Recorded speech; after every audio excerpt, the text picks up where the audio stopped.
Danny. Hey bag makers, I'm Sarah Lawson from Sew Sweetness. Thanks so much for joining me for Sewcial Sunday, my weekly sewing chat.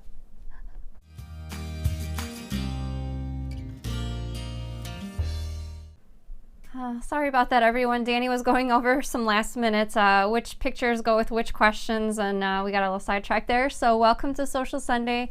Happy Easter to those of you who celebrate it. I see Colleen is watching. Deanie says Happy Easter to everyone. Shelly also says Happy Easter. So we're going to do tonight's show a little bit differently. I thought we could all use a little bit of brevity, and I think having a 20 questions session.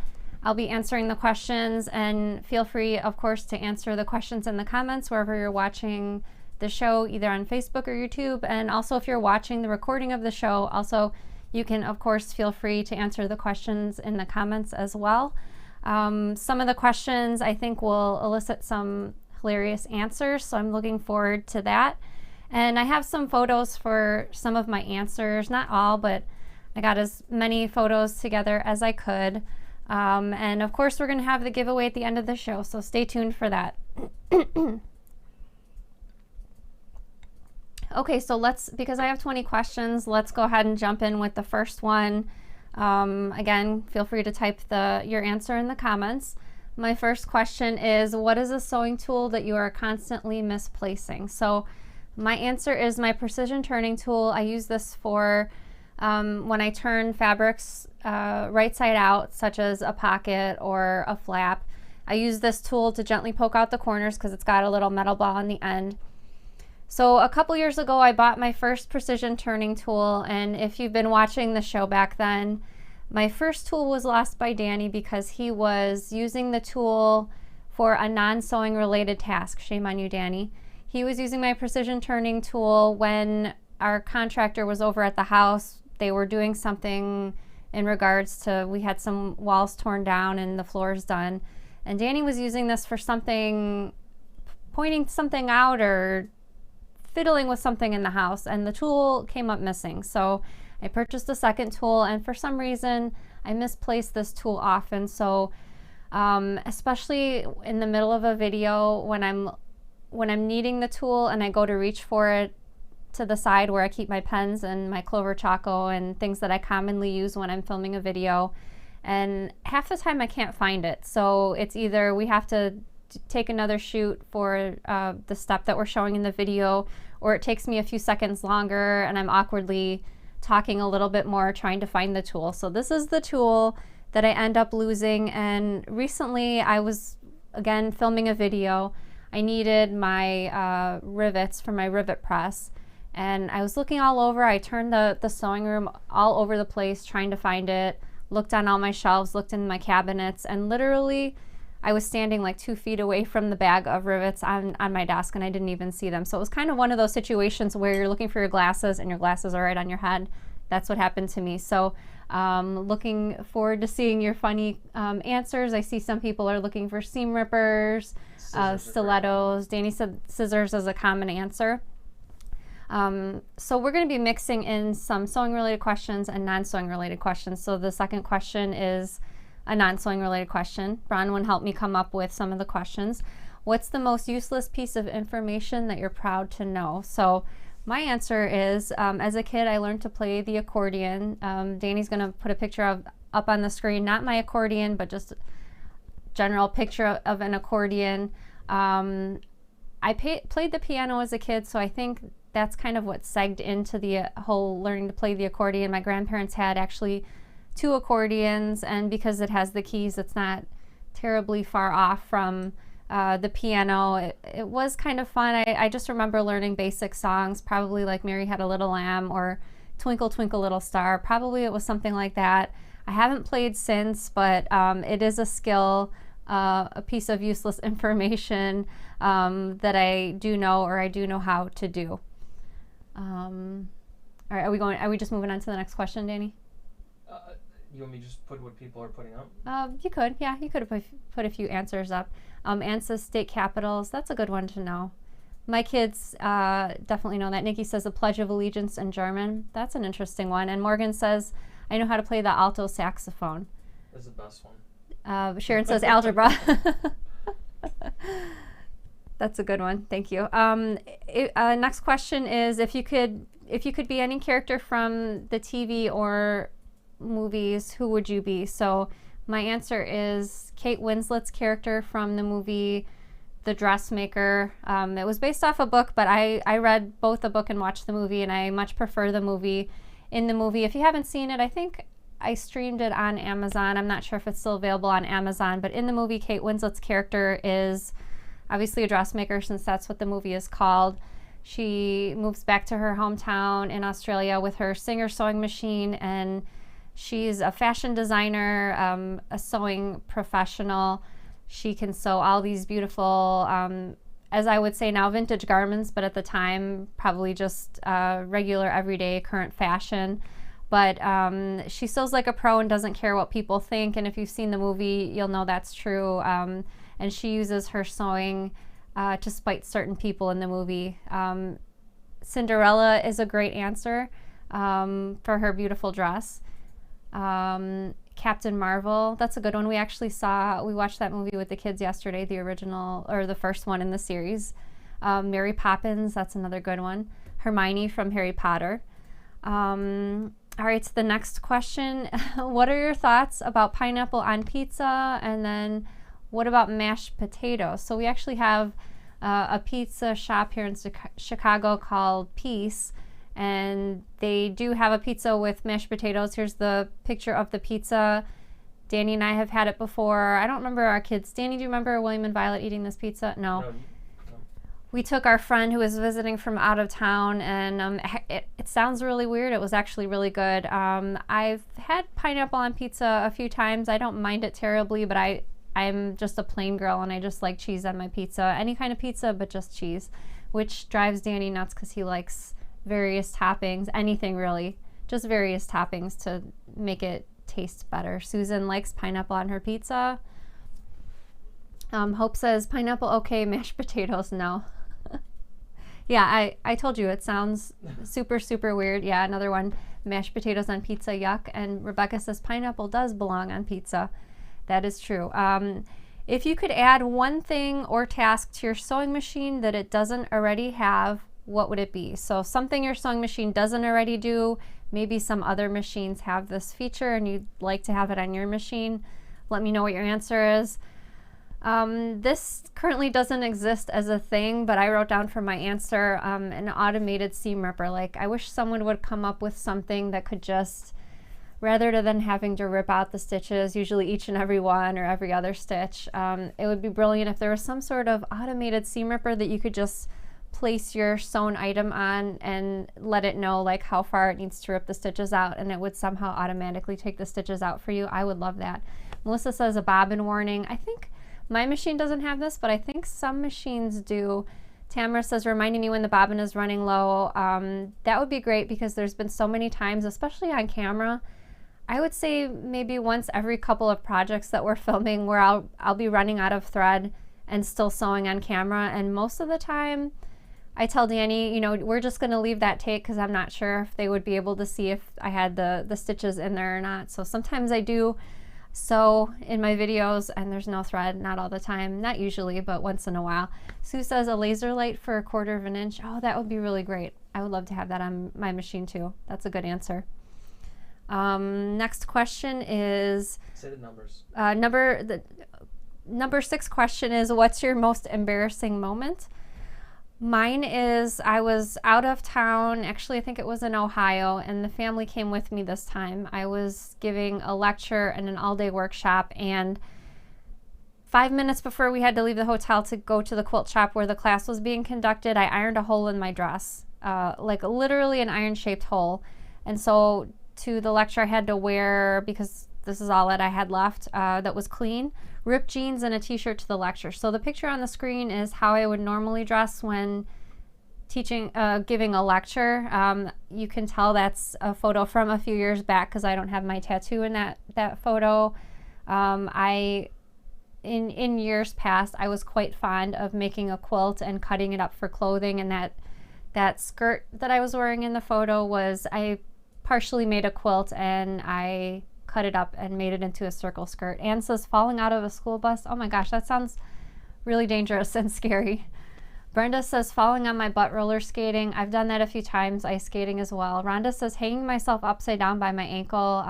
Yeah, that sounds super dangerous. I'm not sure if it was on the monkey bars or something else, but yeah, scary. Tina says when my thigh stocking fell down as I was walking through my office at work. Yeah, that does sound kind of embarrassing. Diana says when my pants ripped in public. Yeah, for sure. Angie says I get embarrassed every day. Yeah, I often get embarrassed. Yeah, it's true. Question number 7 is, what is your bucket list sewing project, something you want to make one day? So my bucket list sewing project is something that I kind of started and then I haven't worked on for a couple years. This is not my quilt. This is what the finished quilt should look like. It's English paper piecing, so all hand sewing. It's called the New Hexagon Millefiori quilt. So it's based on, the templates are in a book called the New Hexagon, and there's a free quilt along to go with the book. So you need the book to make the quilt, but the quilt along portion is free. So the quilt part of it is free. I think I finished 3 or 4 sections of that quilt. So one day I will finish it. I have the portions of the quilt here, but all my hand sewing things are packed away at the new house and I'm not really sure where they are. So it'll have to wait for now. Susan says, the wedding ring quilt. Yes, I would like to make a wedding ring quilt too. I also had for years I had the Dear Jane quilt on my list, and then I thought, I really don't think I'll ever get to that, so I took it off the list. Mary says an Endicra symbol quilt. I don't think I've seen that before. I'll have to look that up. I want to finish my sun quilt. Yeah, so a lot of quilts are coming up in our long-term projects. Phyllis says paper piecing for a bag. Sounds like a more manageable task, especially smaller for a bag. Kathy says, I want to make a stumbling block quilt. And Dee Dee also says, I want to make an English paper piece quilt. So yeah, the English paper piece quilts are quite long-term projects. And when I see people make them quickly, like Tula Pink seems to crank them out rather quickly, I'm wondering how they're sleeping and putting so much work into their quilts. All right, question number 8 is, what's the weirdest thing a guest has done at your house? My answer is not necessarily a thing that a guest has done, but sort of something we put our guests through. So Danny's friend Alex from Virginia visited us in our old house a few years ago, and our house is really small. We don't have extra rooms, and he stayed with us, but we really didn't have a place for him to be, and so we put him in what we call our kids' playroom. So at the time it was filled with lots of toys, and it was just like a room for all the toys to be congregating in, and it was really messy. So we had I think a inflatable mattress set up in the kids' playroom for Danny's friend Alex, and I don't know, thinking back, it must have been super weird. If I was in his position in this playroom on this mattress, I would kind of be, I don't know, it just doesn't sound comfortable thinking back on it now. But after sleeping in that room for a couple nights, he finally said something about the kids had their computers in the room also. He asked us if we could turn the monitors off, because the monitors, even though they were not turned on, the monitors were blinking all night long, like a flashing white light. And yeah, it just sounds super crazy. So next time he will be visiting us, hopefully it'll be in the new house. Elisette said 8 out of the pot of food I was cooking. Well, that sounds pretty normal. I would do that. I know Danny would do that. Glenda says fall asleep in the bathroom. That's a good one. I like that one a lot. I see Danny's posting a couple more. Maybe no. Diane says our parrot was calling out our guest's name in the middle of the night. That sounds hilarious. I really love that one. Let's get over to question number 9, which was, what is your biggest sewing mistake? I am constantly sewing my own patterns wrong because I won't read my own instructions. So when I'm re-sewing a pattern that the pattern has already existed for some time, so maybe a year or 2 later, I'm sewing the bag or the pouch again. For some reason, I think to myself, you wrote this pattern, you're fine, just go ahead and whatever you think is the next step, just go ahead and do it. And 9 times out of 10, it's the wrong order of sewing steps, or I've sewn something completely wrong. And sometimes it happens on video, which Danny gets a little bit annoyed with. No, he tells me while we're filming, would you just read your own instructions? Because the instructions are right there. They're correct. And for some reason, it happens to me all the time. The mistakes that I make are because I won't read my own sewing instructions. Patty says, sleeve inside out. Tina says, making a mistake, ripping it out and doing the exact same thing a second time. Nicole says, not following the directions.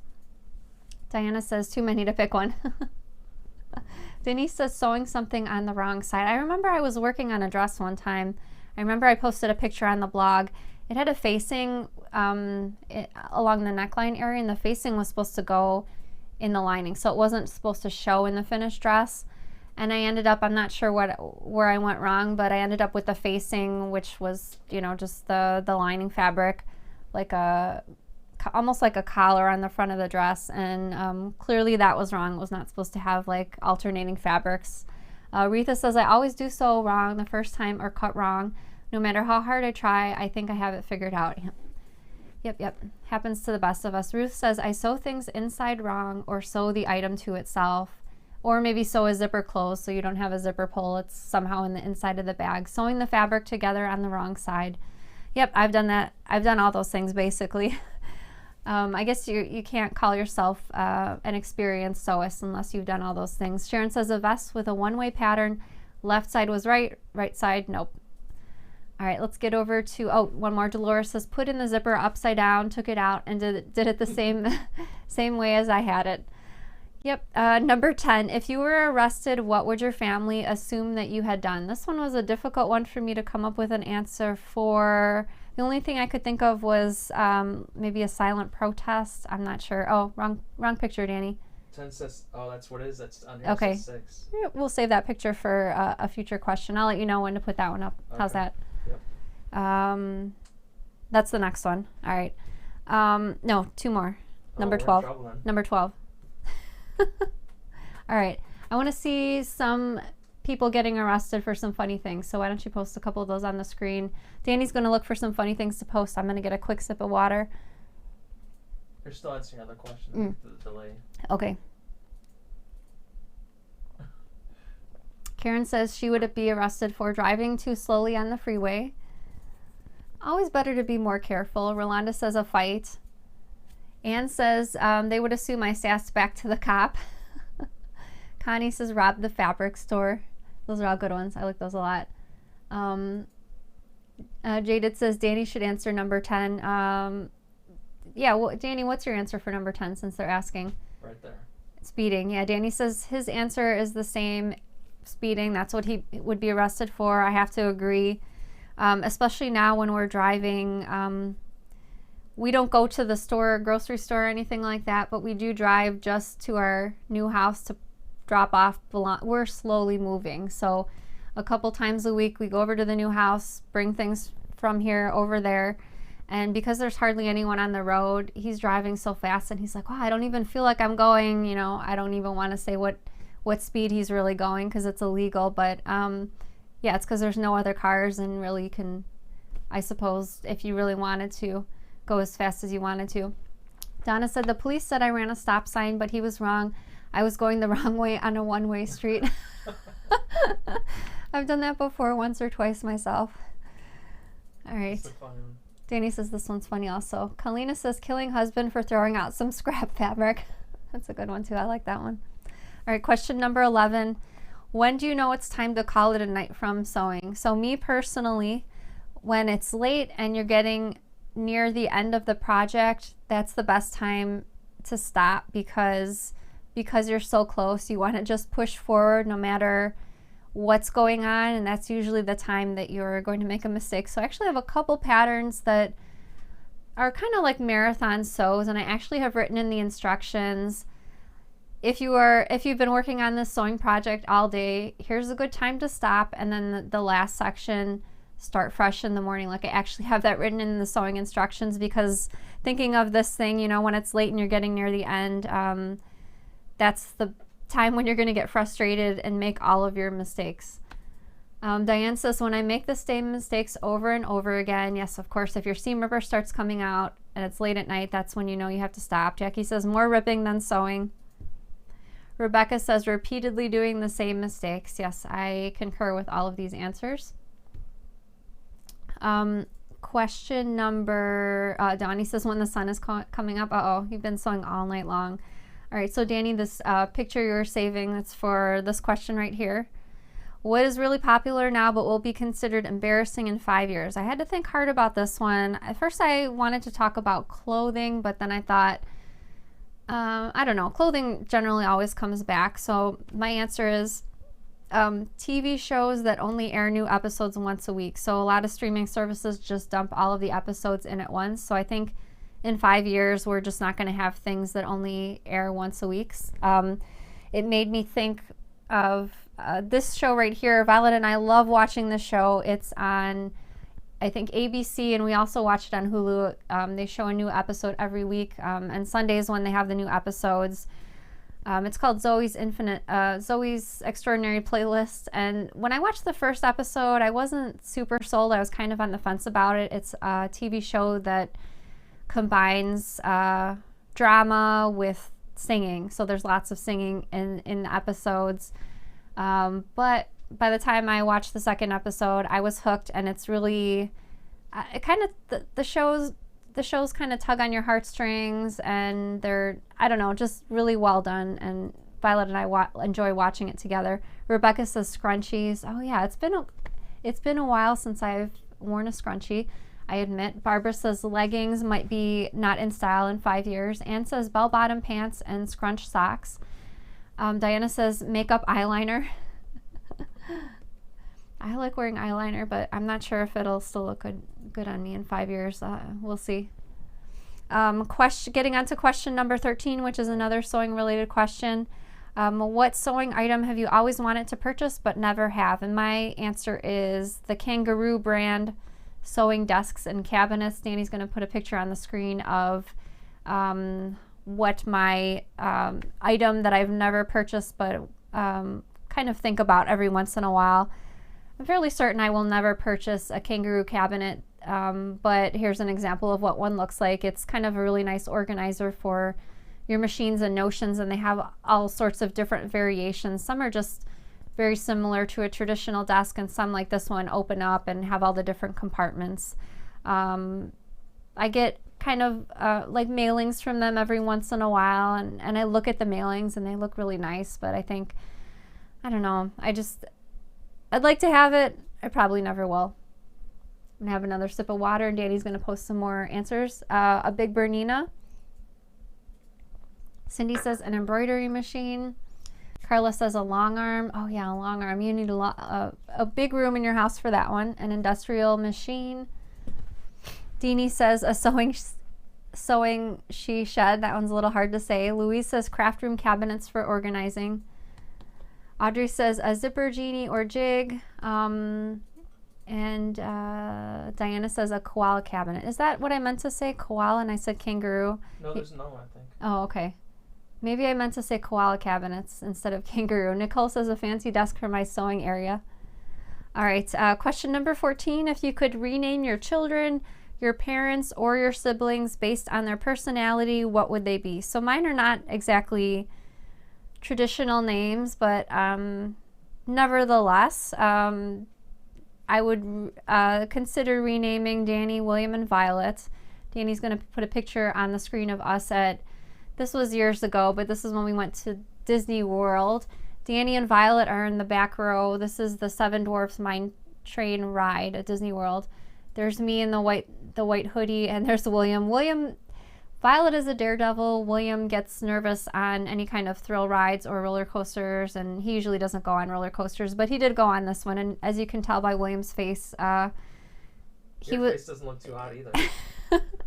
William was probably enjoying this maybe 20% and 80% freaking out inside, but anyway, I would rename Danny Know-It-All, just because he always has an answer for something sometimes that I don't agree with.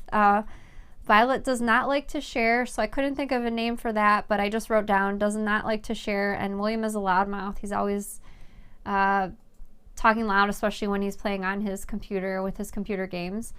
Karen says HMV, his master's voice. That's for her husband. Anne says I'd name my niece Tigger. She's so bouncy. I love Tigger. That's a cute nickname too. Terry says sassy and patience. Karen says bossy Bessie pants. Corey says grumpy, sleepy, chatty, and extra grumpy. I like that, extra grumpy. Those are some good names. I like it. I like it. And Rebecca says chatty and loud. All right. Number 15, I was going to take a picture in my house just to give you an example of my task. But question number 15 is what household task do you ignore so that you can sew? So I was going to take a picture of my, we sort of have, Danny, is it called crown molding along the baseboards, or is that just called baseboards? Baseboard. All right, so we have white walls and we have white baseboards, and the other day I was moving some boxes by the front door and I pulled the boxes away and the baseboards were like, there was like a thick line of like black dust. And so my answer for question number 15, my household task that I ignore so I can sew, is clearly dusting. Yeah, it was kind of embarrassing how dusty those baseboards were, and we might need to add that to the kids' weekly tasks since they're home all day. And we've been having them do a chore every day, and they can pick it out usually themselves, but maybe I'll suggest that for one of the chores this week. They had off from schoolwork last week because it was technically their school spring break, even though every day's spring break now. But they start their online learning tomorrow, and so the principal suggested for William and Violet, it'll be about 3 hours a day of online learning. So they're like, oh, they're dreading it, but I think it'll be fun, and I think it'll be fine. They'll do great, and they need something extra to do anyway. So moving on to question number 16. If you could be invisible, whose conversations would you like to hear?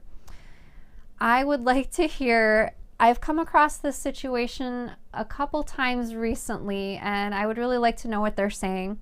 My answer is when my mailman and my UPS guy meet on the front lawn. So as you can imagine, because we're working out of our house, we get tons of deliveries pretty much daily from the mail, from the United States Postal Service, UPS, FedEx, occasionally from DHL. And a few times in the past, I've seen the mailman and the UPS guy kind of cross paths while they're delivering packages, and they kind of meet on the front lawn. I would really love to hear what they're saying about us, how come we're getting so many packages or whatnot. I have to say, like, we do give them, pretty good tips every Christmas, but I would still like to kind of be a fly on the wall or a fly on the fence when they're talking on our lawn. Rebecca says my kids. Mindy says the presidents. Andrea says, I would love to hear my dog chatting with her friends. That's a good one. Colleen says, my students telling their parents what they did or didn't do at school. And Jan says, my husband's conversations. Wendy says, my sewing friends. And Danny's going to post one more. Brenda says, my grown boys. I kind of like the one, the students, what they're telling their parents or what they're not telling their parents. Rita says, my son to his girlfriend to see what he tells her about me. I like that one too. That's a good one. Question number 17 is, have you ever forgotten to do something because you were concentrating on sewing, and what was it? So there was one time I remember I was sewing. I don't remember what I was sewing. I must have been near the end of a project because I was trying to finish. Usually Danny picks Violet up from school because we live only 3 houses away from the school currently. William's in 7th grade, so we trusted him last year to walk home on his own, even though it's not very far. But Danny would still go pick up Violet. Once in a while, Danny has an appointment or something, and he can't go pick up Violet, so I go pick her up. And there was one time that I picked her up maybe 3 to 5 minutes late because I lost track of time. I should have set an alarm, but I remember running over there, and she was waiting on the corner already, wondering where I was. So guilty as charged. Sewing was the answer. I did want to I do have a poster on my wall of me and Violet. It's a sewing related poster, but I did want to post this picture on the screen because this picture's from before Violet started kindergarten, and Violet is in 5th grade currently. So Danny's going to put this picture on the screen. It's a magazine cover that we were on, magazine called Gen Q, and there's me and Violet, and there's Violet on her butterfly quilt, which I made for her birthday when she was 5. And this has nothing to do with me picking Violet up from school late, but I do have it on my wall, and I look at it all the time. And I was looking at it the other day, and Violet looks so young, and she has bangs, and it's just a really cute photo. Sonia says cooking dinner. Lynn says, I left the watering system on so long, had put puddles in the garden. I want to see what some of these answers are. Aretha says laundry in the washer and then the dryer. I hate when I leave laundry in the washing machine too long, and then sometimes it smells moldy before you can get it into the dryer. Allison says went to bed at 3 a.m. on a work night. Oh no, that sounds really bad, especially if you had to be up at something like 6 a.m. Diana says a medical appointment. Oh, so everyone's forgetting all these things because they're sewing. Nicole says I forget to eat frequently. Yeah, that's me as well. I really should set an alarm for having snacks or something like that. Eileen says forget to stir the ham and bean soup and it burned. I've done that a few times, burned the bottom of the pan. Most recently I burned the bottom of the pan when I was making tomato soup, and I didn't realize it until after I started washing the pot. I ate the soup and I was like, oh, the soup kind of tastes funny. It tastes different than I remember it. And it was because the pot was burnt. Susan says left the hose on filling the pool and it almost overflowed. That's a good one too. All right, question number 19. If you could shrink any object to carry it around in your back pocket, what would it be? So I would shrink the horse that I ride. His name is Smudge. I collected actually a few photos of not only Smudge, but some of the horses at the stable because someone recently asked, I think it was a few weeks ago, when we were doing the fundraiser for the stable, but somebody recently asked to see some more pictures of horses from our stable. So that was me and Waldo. That was the first horse I rode. There's Smudge in his birthday present. And there is model horse Smudge. So that's a model horse I have that looks kind of like Smudge. Me and Smudge jumping. I miss Smudge so much. I can't wait to see him again, hopefully soon. That's Violet on her first riding lesson. She's riding Pumpkin. Violet at her schooling show, she has some ribbons. She rode Kiwi. Kiwi is such a good girl. There's Violet grooming Apricot. There are a lot of horses at our stable with fruit and vegetable names. So there's Kiwi, Apricot, Pumpkin, Mango. So yeah, a lot of food related ponies at the stable. Last question. Last question is, thank you, Danny. Number 20 is, who taught you how to sew? So I know I've mentioned it on the show in the past, but I wanted to talk about it again just in case you're new around here. So my mom taught me how to sew. When I was in 3rd grade, my friend Amy and I had a weekly sewing class. I think it was only for a few sessions, but anyway, we made a knit top and a knit drawstring bag. So really super simple projects just to get us learning how to sew. So that was in the 3rd grade. I didn't sew again until right before I had William. I had this great idea. I'm going to sew all these matching baby things. So matching bedding, matching little outfits. I did really none of the above just because I was so tired from being pregnant. It just made me really sleepy and exhausted. But yeah, I'm glad I stuck with the sewing because it turned out fantastic and I got to meet all of you. But Melissa says, YouTube and Sarah. Thank you very much, Melissa. Shannon says her stepmother taught her how to sew. PJ says my mom's. Yeah, I have a feeling a lot of either mom or grandmothers will come up in here. Debbie says my mom and my grandma. Janet says the teacher and my grandma. I wish I had, when I was in school, a home ec class because I would have loved to take sewing and stuff like Vivian says. I took some in home ec but later self-taught. Stephanie says my mother, but I argued with her so much when she was trying to teach me that she ended up taking me to the Singer store for them to teach me. That's a funny one. I like that one a lot. Stephanie says myself, but I grew up watching my babysitter sew and crochet. Barbara says University of Hawaii Maui College. Oh, that's a fun one. It must have been really interesting taking classes there. It's really interesting how sewing is and has become so important in all of our lives. No matter how much or how little you sew, it just is great knowing that you can if you need to. For instance, I haven't sewn a garment in some time, but I know if I needed something really special to wear or something that I found in the store that I would like to duplicate, but maybe in a different fabric, whatever the case would be, if I needed a quilt for a baby gift, it's nice to know that I can make those things. A lot of you have been making things in the last few weeks for people that need them, and so our skills are, I don't know, in times of struggle when we're struggling through some sort of disasters. So it's funny how sewing always steps up to make a difference. So I'm really glad that we have all these skills in common so that we can meet every Sunday and in the Facebook group if you're part of the Facebook group. So I'm really glad that you're part of our community. Thank you for joining us for this 20 questions tonight. It was a blast, and I'm looking forward to reading some of the comments after the show, because I know Danny was only able to put a few on the screen, but I'm looking forward to seeing some of the interesting and funny comments later on during the week. So anyway, thank you for joining us for that. Our Sewcial Sunday show next Sunday will be for book club. I'll be posting the book club questions probably tomorrow. I'll post them in the Facebook group, and I'll send out an email newsletter just for those of you that like to have the discussion questions ahead of time. The book for book club is The Quilter's Apprentice, so looking forward to talking about that. And before we sign off for tonight, of course we have another giveaway.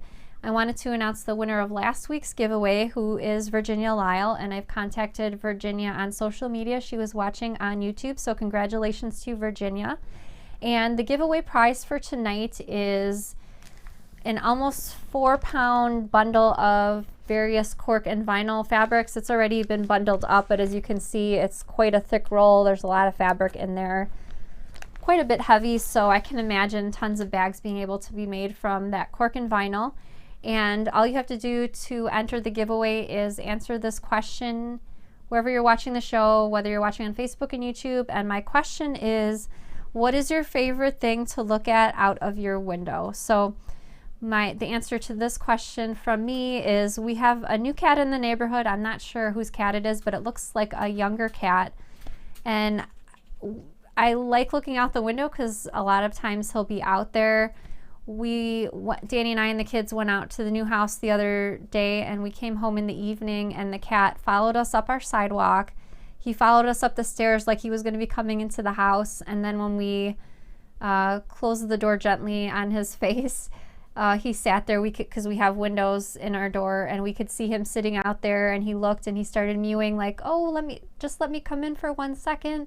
And then he sat there for a while, he laid down, and Violet really wanted him to come inside. But so that's who I've enjoyed looking at out my window lately. Let me know the answer to this question. I'll choose a randomly drawn winner at the end of the day this Saturday and announce the winner on next Sunday's show. So thanks so much for watching. I hope everyone has a great week, and happy sewing. Bye, everybody.